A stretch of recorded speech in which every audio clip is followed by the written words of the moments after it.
My friends, I am pretty pumped up. I'm also a little nervous because I don't really know how to interview very well. It's like one of these things, especially when Nick was just doing like his most amazing interviews ever, and he's got all these cool things going on, and made it pretty easy though. You just set the bar high, and now we are going to talk about Futuristic Academy. Love it. And we're going to drill into and dial into an amazing man's life and vision and purpose and passion that's created some pretty phenomenal results and all sorts of other really cool things. So I think you guys are in for an amazing interview. Buckle up. Buckle up. Buckle up, man. I don't know what you're getting ready to do, buddy, but I don't know. It's probably going to be good. It's going to be cool, probably man. Gonna be good. I think, you know, being in the Bud home, there's I don't know if it's the crystals, man, but I feel there's good in plenty here. of crystals You're pumping here. oxygen in here or something? We're pumping something, crystals and whatever else. So, oh man. Yeah, well, welcome, man. I'm so glad that you're here and you came up. So, just to give a quick sort of recap of what this is really about. What we're shifting towards in our careers. Me and my partners, Norbert and Didi. And some of the other co-creators behind Futuristic Academy is, we really see that there's a massive problem in the world. And that problem is the education system. And we're being churned out and sort of put into careers that may or may not be what we're actually passionate about. Totally. They may or may not be what we love. It may or may not be our dream, what we visioned. Yeah. And there's almost this like, well, what do you do if your passions and what you love and what your dream is isn't represented in the menu. Cookie cutter menu? Yeah. Accountant. Oh, what if it's not there? I was a finance major. Like, what a bad choice that was. I hate numbers in finance. It's just that's so weird. That's, I know. You hate numbers, and yet we're finance You majors, asked me to add 3 numbers fast, and I'll just melt down. I was at a bar with this girl I was kind of into, Mercedes. So I hope funny. you ever watch this one day. And she just looks at the scoreboard. We're watching sports. I'm not even like a sports guy. I'm pretending to be a sports guy with her because she's such a sports buff. And then she's like, what's the total of the game? I'm like, what do you mean? I'm like, she's like, just add the 2 numbers together. And I'm like, and I started freaking out. She's thinking in her mind like the over and the under and like, and I don't even know what's what. And I'm just like, and she's like, no, really? She's like, can you just add those 2 numbers? 16 plus like 28 or something? And I'm like, is it a joke? And she's like, just add the numbers, man. And I added them wrong. I was like 44, Dude. 48. Anyway, bad choice. Thank God bad for schooling. Life on Fire. Yeah. Thank God for Life on Fire, which is Nick's brand, by the way. We got to get some T-shirts. Yeah. Okay. So I mean, there's this whole sort of emerging, class of people, which we're calling the millennials. And what the millennials really, what that means is people who have this new value set, right? We identify with the values of entrepreneurship, the values of creativity, of passion, of love, of purpose. These new values are what really is defining our lives.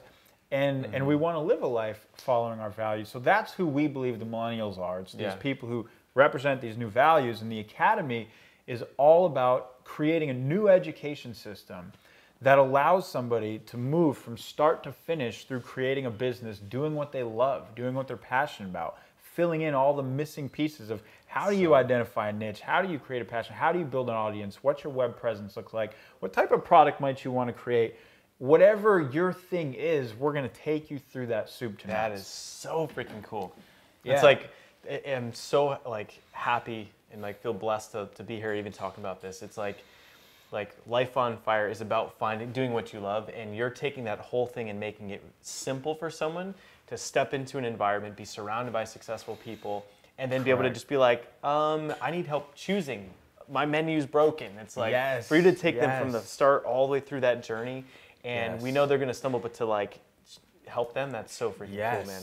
Absolutely. So and that's cool, what this is about, because it's a multidimensional thing, right? This new education system, you need to be learning from people who are doing it, which is why we're here with Nick today, because he is the living example of what this new paradigm looks like. You also need to have the content for how to do it. You need to have this community, the support network, the actual people behind you. So there's all these pieces that go into the academy. But let's dive in, my friend, because I'd love to. Because I was late today. Because you were late today. And you've pushed back all my other interviews. Let's dive in. I'm that guy. I gotta bring more juice for everybody. Yeah. So here, all right. So I texted Jonathan and said, "Hey man, is it okay if I'm early by like a half an hour?" Yeah. And then I ended up a half an hour late. Yeah. So my bad. So we're rushing. So. But we won't rush too much. So, just sort of give us a brief intro, I guess, as to just kind of who you are and where you're at right now in your life and business. Yeah. And then I want to reverse it and figure out how you got there. Cool. So I mean, what's crazy is just that I'm the guy that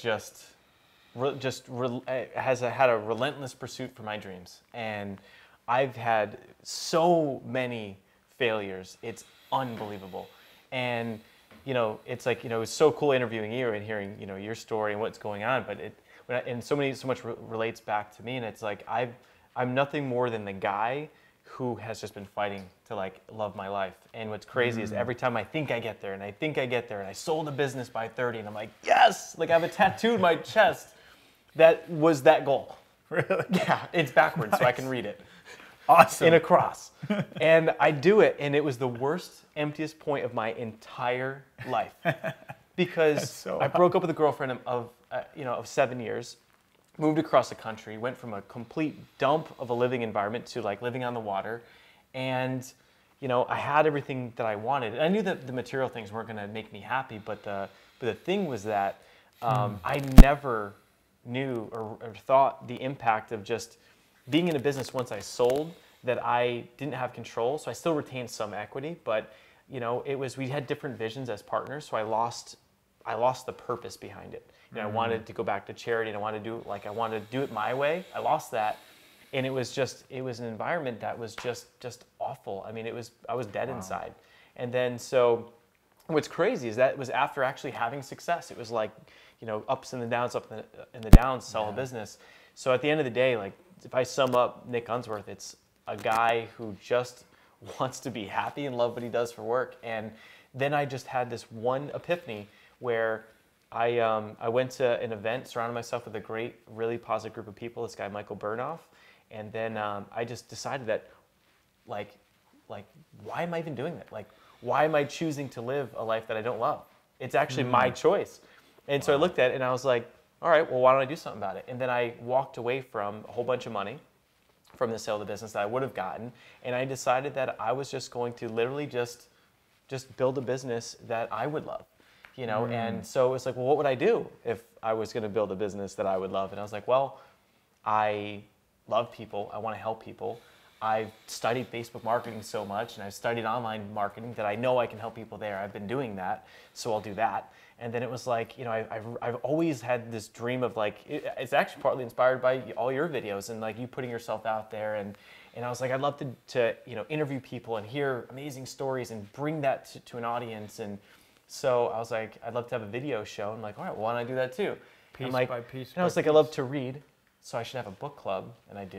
You know what I mean? But like, isn't that funny that we complicate our lives so much when really, if you just take a step back, when you're in that planning process with these guys, and it's like, you can just take that moment to really build out the perfect life. Now, it's not going to be easy, but once I made that decision and got aligned, like how you're aligned with this business and what you're doing, everything started to come into my life.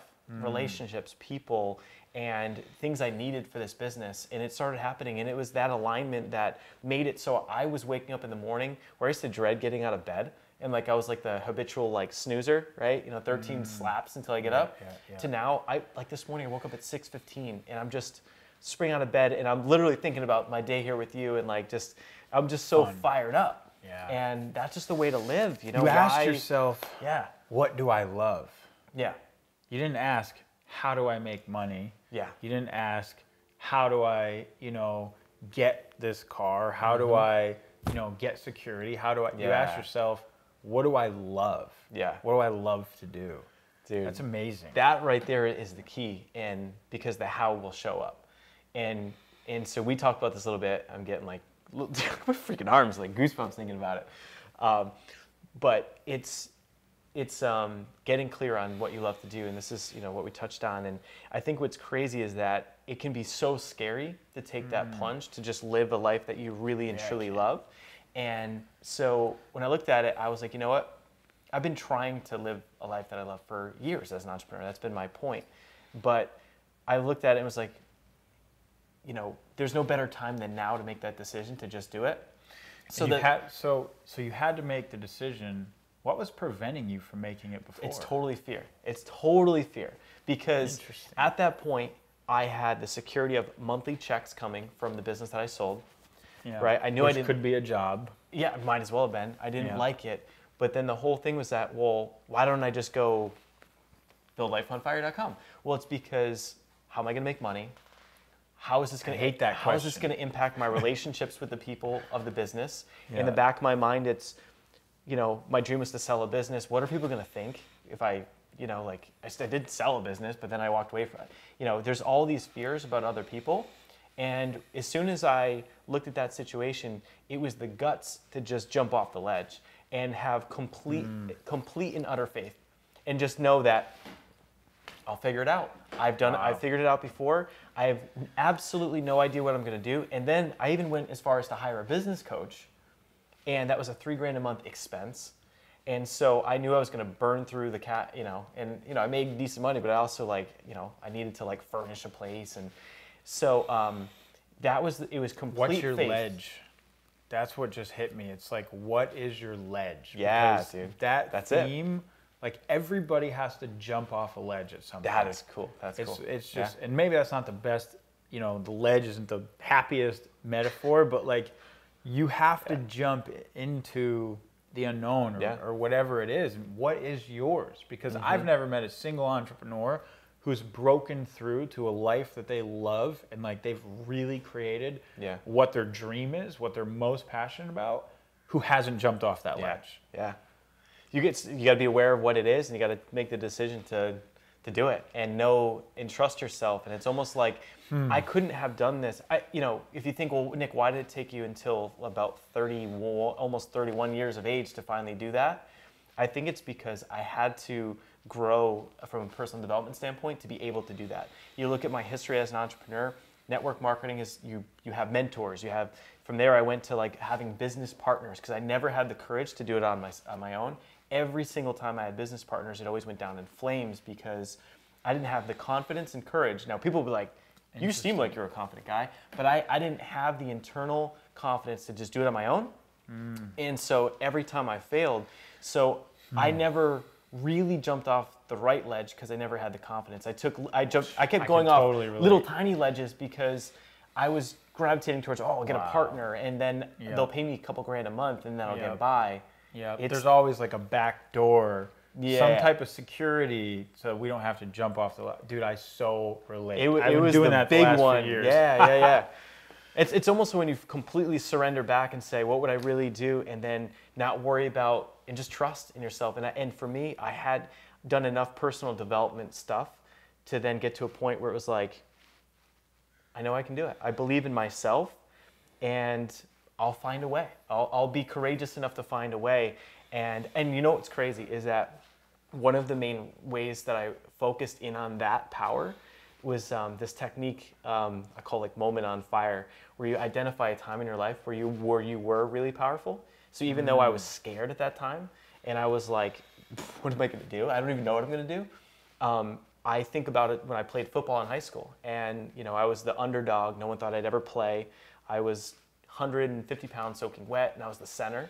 And I ended up having this one play where I took the guy, knocked him on the ground, and we scored a touchdown, and I got in the High School Hall of Fame, right? Nice. And so I tattooed that here, right? Because that for me, no matter what's happening in my life, I could have an awful morning or something really bad happen, and I can think about that one moment, and all of a sudden it brings me back to that field where I stood proud, and it was like, holy crap. It wasn't the play, it wasn't the touchdown, it wasn't the award. Moment of fire? Moment on fire. Moment on fire.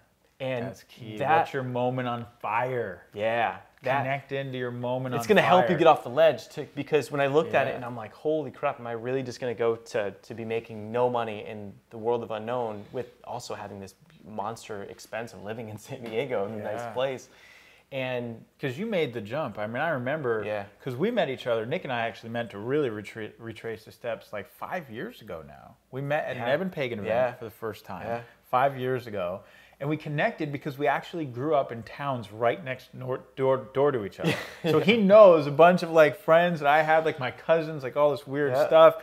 But we met, you know, at an Evan Pagan event in the marketing world. Like, but back then, you were still dabbling in like real estate, and you were fledgling. Like, you were all over the place. You were making your way out here. You can say say your way into something. I was chaotic, man. I was like, no. So what happened though? Like, how did you make the transition out here? It's really crazy. I think, and this I feel like so many entrepreneurs go through this, and I think it's really cool to share this piece. Is I was successful in college, made a bunch of money in network marketing, and I then lost a bunch of money.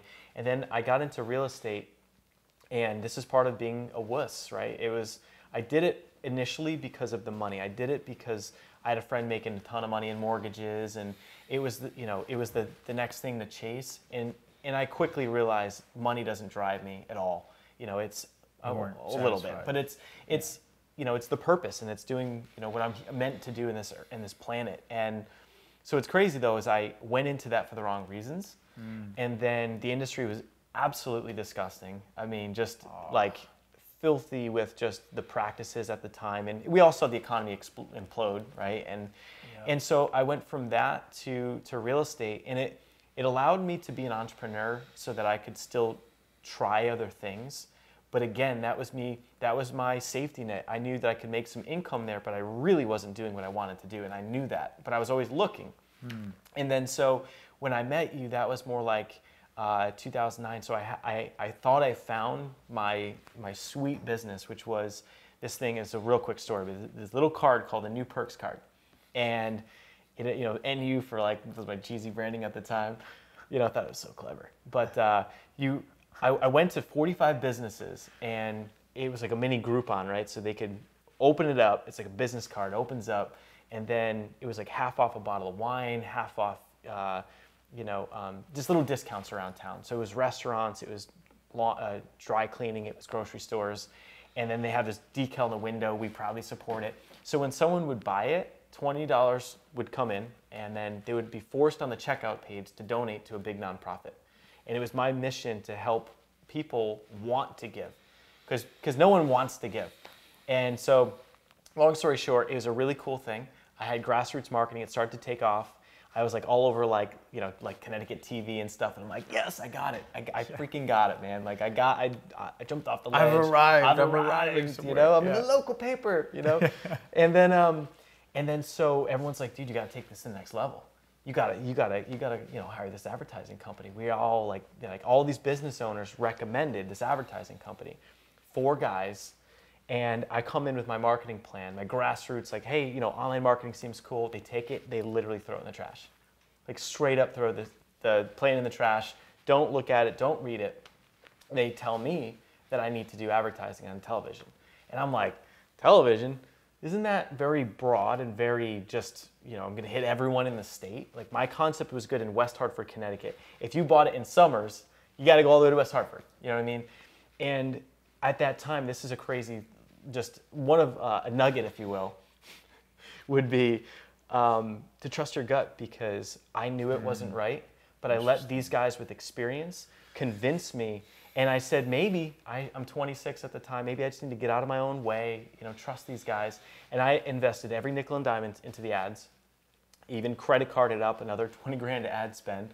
And so we started running these ads, and what happened is that we got tons of traffic to the site, but nothing converted because it was people in other towns and things like that. Wow. And so I blew through 10 grand in the first week, 10 grand, plus we had 10 grand of production costs, and I'm like freaking out. And we sold, I don't know, it was like 14 cards at $20. Wow. Can you imagine? Like, just, I mean, you've had crazy journeys. Devastating. Yeah. Absolutely devastating. And so from that But experience, it cultivates you. Oh. Because somehow you're here. yeah, and so from that, I pull the plug, and I'm just licking my wounds, man. I'm just like, this is brutal. But I'm still getting on the local papers and stuff. And then I got this interview one morning at the real estate office, and the woman up front hands me a big package. Open it up. It's a cease and desist from a big national company threatening a lawsuit, trademark infringement. The advertising company and my attorney both advised me not to trademark because of cost, even though I was like, I really think we should do this. Again, didn't trust my gut, ended up losing everything. I was playing my own attorney. These guys crushed me like a bug. And what was nuts is as soon as I stopped and gave them the website, or as I was in that transition, I pulled the plug on the ads, two things happened. One is that I realized traditional marketing clearly is broken. Number two, I realized that when we stopped running those ads, the traffic and the uniques per day were still going up. I was so thick-headed, I literally didn't know why the traffic was going up. I kept calling the advertising company like, you better stop, I'm not paying for this. They're like, we stopped 2 days ago. I'm like, well, why is the traffic going up? It ranked on the first page of Google. That's why I got the cease and desist, because who would care about a little guy in West Hartford with a card? You know what I mean? But that, for me, blew my mind about Google and blew my mind about internet marketing.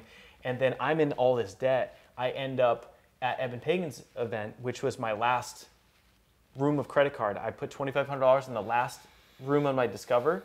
I borrowed $2,500 from Laura DeMeo. Hey, Laura. And went to Evan Pagan's thing, and that's where I met you, and I had seen your stuff, and I knew you were from Summers. I'm like, bro, I'm from Enfield. That's where everything changed, man. That was that moment. So it's not all roses, as we were just talking about. Well, thanks so much for sharing just, what's gone into you actually having the life and having the business that you have now, because I think that oftentimes we want to avoid the painful moments. We want to avoid that, and that's what makes us who we are. That's what gives us definition as to what our true path is, what a real, authentic life on fire is all about. And you wouldn't be here if it wasn't for those. You'd still be, if you tried to avoid the pain, then you never actually get to experience the full joy. That was like this totally one of the first lessons I ever learned. And a lot of people just want to live in the middle. I'm not going to risk anything. Well, you're not going to get anything. And it's just kind of this middle zone of life. And I think the millennial revolution is about going for life full out. It's really about like, you're going to love this life. You're going to love it to its max. Like if you've got a dream, like we're here to live that. So that's what this revolution is about. So I want to shift a little bit into some actual business stuff. Like your actual model. Like what's your business model like right now? Like what's the model that you love? So it's kind of a culmination of failures, to get to this. So I created the business that was going to make me happy. And then we complicate it a little bit, but it is somewhat simple. So basically, we have an online video show, Life on Fire TV.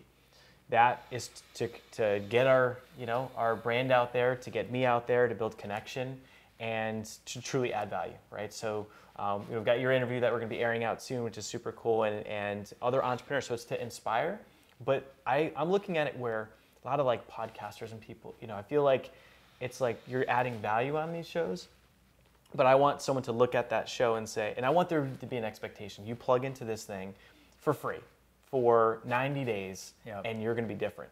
It's not just like your commute to work, I'll do it for 5 years. It's like, dude, if you're watching this for 90 days and you didn't get off your ass and you're not doing something, then you're not an entrepreneur, and then just be happy. Like, and that's okay too. You know, it's like if it's not for you, and I actually would encourage some people to, I've actually had coaching clients, I've had to tell them, stop beating yourself up. If it's not right for you, it's okay. You can be the best. You can love your job. My brother loves his job. So totally. It's one of these things. That's huge. So it's like life on fire could be for anybody. But as far as life, my journey and the business, having the video show, it's super fun. I mean, hanging with you today, shooting the videos. So that's your traffic strategy. My traffic. Your traffic strategy is that you have a podcast video show. Yeah, let me drill down. It's good. Yeah. So give us the model. The meat. So So here's there's an opportunity now like I've never seen before. And that's to have a podcast. And the reason's because anyone that just starts a show on iTunes, as long as your audio quality isn't crap, you'll rank on what's called new and noteworthy. Now you may be at the bottom. You know, if you get it towards the top, you'll start to get more and more free audience. So we all think about how do you build an audience? You can pay for it. You can do it organically through YouTube and Google, but those are so challenging. Like, good luck, right, on that. Or it's not easy.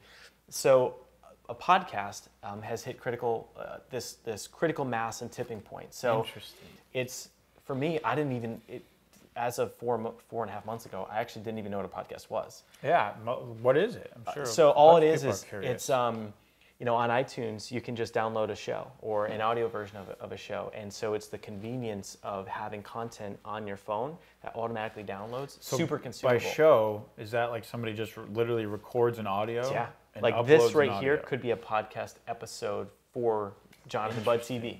You know, Oh, and so wow. I think about Marie Forleo built up a monster business on her YouTube channel. She built an audience. If Interesting. I could, one thing, like I'm, as soon as we hit #1 on like the iTunes, I'm going to reach out to her because I'd look at it. It's like, my God, if she took the same content and just put it to iTunes, it's a little bit of extra work, but it's not a whole mountain of extra work. It's like if you're going to create one video, let's just say this video. Let's make a process where you take this video, it goes to YouTube, do a little YouTube strategy, tag it right. You want to drive links to it. You want to create some engagement on it so that it will rank. Or you can even take this video and put it to a Google Hangout because it's going to rank better. So we're starting to test that. But so you've got one core piece of content that's free.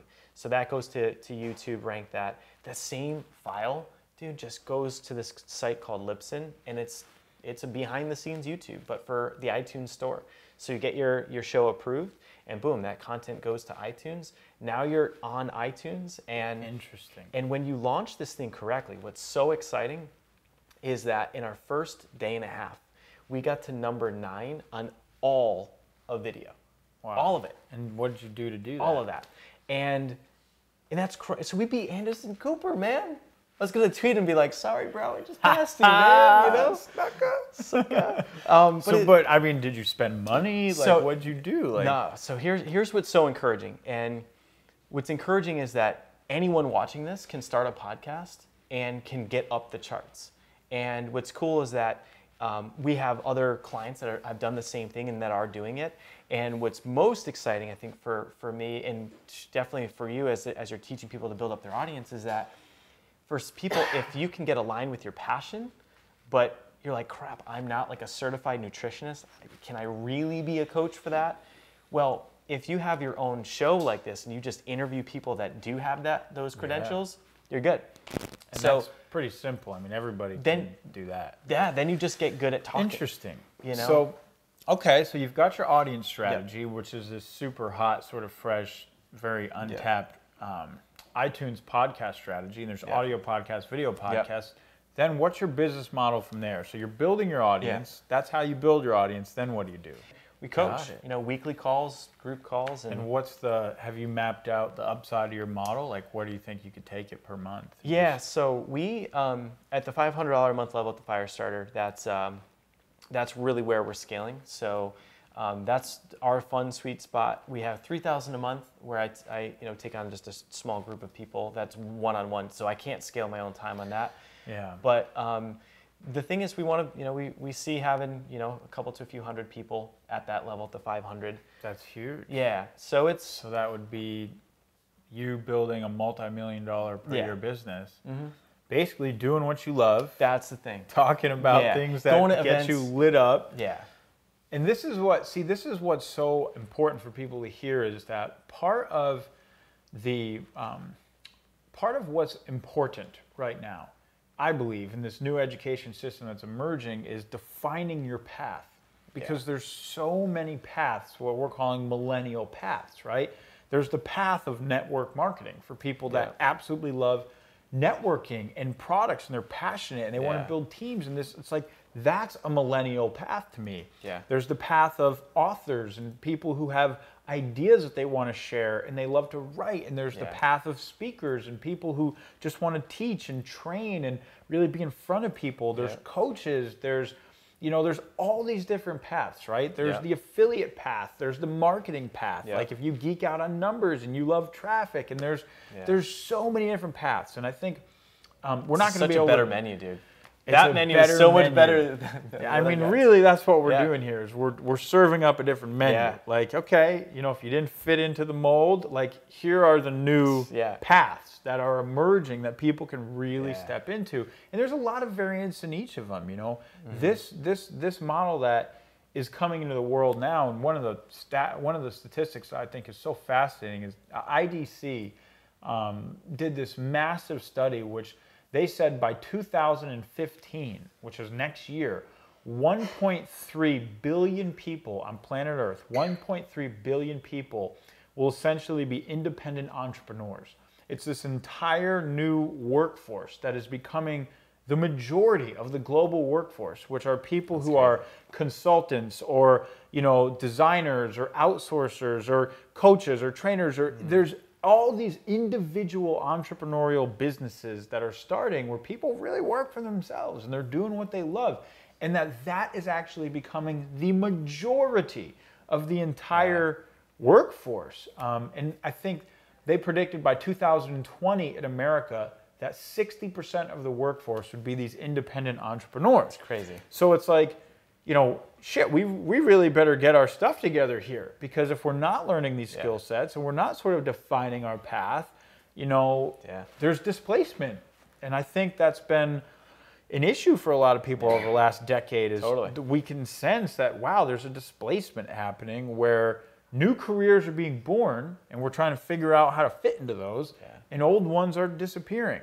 It's vanishing, and there's no security in them anyway. So it's like, A, I don't like the job, and B, it's not secure anyway. So it's so a pretty good time to jump. you've really built a model here that you can control, because it's all based on your content. It's all based on you essentially, leveraging audiences of other people as well, interviewing cool people, doing all these things, leveraging iTunes, massive audience.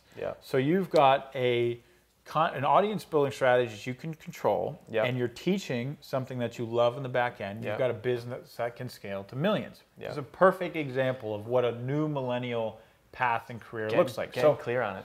For somebody who's out there watching this right now, and they've got an idea of what they want to do, maybe, it's like you might feel that, like, I want to do what I love. I want to live my dream, and I don't exactly know what that is yet. What advice would you have? Couple for them? things. I think that you want to think about. I actually think the test. What was that test called? The wealth dynamics. Wealth test. dynamics test. So getting to know yourself. I would commit to personal development. I would commit to just getting to know what's going on in your own head and optimizing that a little bit, because that can hold you back anyway. But I think also it's really drilling down and think about, take a piece of paper, put a line down the middle, and think about what are things that if you just won the lottery and you have not a care in the world, but what would you do to spend your time? You know what I mean? Like if you had so much money you didn't know what to do with it, would you sit and watch TV all day? You'd be bored, right? So where would you spend your time? What would you do? And write down those things, and just take some time to really think about it, because you got to drill down a little bit, because you scratch the surface. You're like, I don't know, I travel. Well, that's not going to get you to find your passion in your entire life. You've got to get a little bit deeper. So it's like, get in the mood for that, and drill down on the things that you would love or passions. Some people have these crazy passions like golf or like this or that. Mine was more abstract. It was like, I love helping people. That doesn't really help. How do you you translate got to drill that? it down, and then on the other side on the right side would be, what are you good at? And what's crazy is that our lives evolve every single day, and so where I used to hate like speaking and public speaking, I just trained on it. So I've just been doing it over and over and over and over, and I'm better at it now, and I'm now comfortable with it. And I'm now loving the impact that what, words can make on a video. And I love that. It excites me like crazy to think about growing that podcast or growing audience and inspiring / helping people with a plan. So in my case, it was like, all right, well, I really want to use that. So get clear on what you love to do, what you're good at. And now it's like, all right, well, how do you build a business out of that? Now what I want you to do is think about I just call it modeling. You know, some people, I guess you could call it copying, but I like to call it modeling. It's really about look at other people's business models, because then you're going to pick and choose the good things from each. This is exactly how I crafted Life on Fire. I looked at Yannick Silver, right? And he's got this thing called Mavericks. They travel over the world. I thought, that's so cool. Like, I'd love to do that. But for me, it may have been a limiting belief. I was like, I don't know if I can get people to pay 10 grand to come jump out of a plane. You know, I don't know if I'm at that level yet. Yeah. So that's why I started to say, well, I'm going to take that, and I've got a mastermind coming up in Arizona, 12,000 square foot place, like cool event. So that's like, I took Yannick Silver, and then I took, all right, I need some practicality. So I took Suzanne Evans, who turned out to be my business coach, and she's got a coaching model. Nice. So I took a little piece of that. Then I looked at Marie Forleo. She's got this online show, and that's how she built her audience. I took a piece from that. So it's like, think about what are someone that, who would you just like to be like? But if you don't find that perfect person, just know that it's your freaking world. Take a little nugget from there, a little piece from there, and look at what you're good at, what you're passionate at, and then most importantly, sit back and just have the confidence. Just have the confidence in the the guts or the balls, either way, to just to do what you love, and to just think that you'll find a way, that the how will kind of happen. And so, yeah, I'd love to do interviews. I'd love to hang out on a gorgeous day and talk to this guy. I'd love to, meet other smart entrepreneurs. I'd love to have this really cool show, and rank on iTunes and have a book club. And it's like, all right, well, why not do that? Sometimes when you ask people what would they do, sometimes the reaction is like, I could never do that. And then it's like, why not? Why not? You totally could. It's crazy. Yeah, there's this aspect of taking the step, like good old Martin Luther King said, take the step even when you don't see the whole staircase. Take the step when you don't see the whole staircase, and you have to.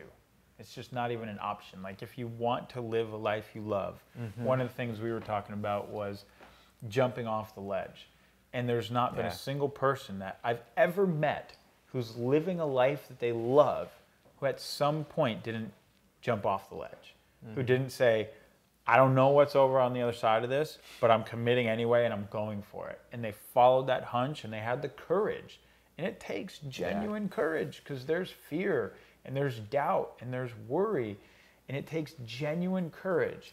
But when you've got it and you jump off that ledge, that's when the whole world, that's when everything opens up.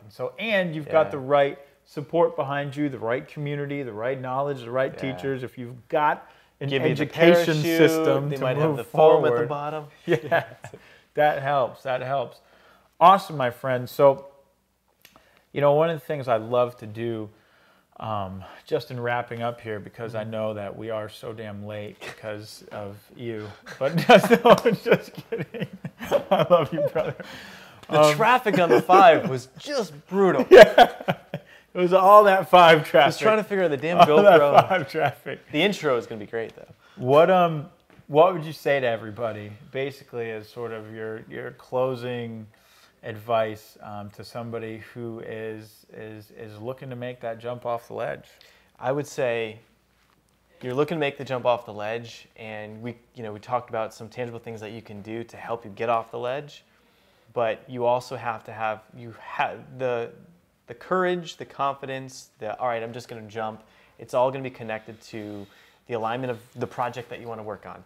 And it's like, it has to be a bigger purpose than you. You talk about, you're on a big high-level mission. You're helping other people. For me, it's not about making money, because that's going to be fleeting.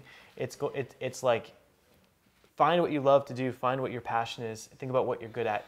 Just create the business from scratch. Just invent it.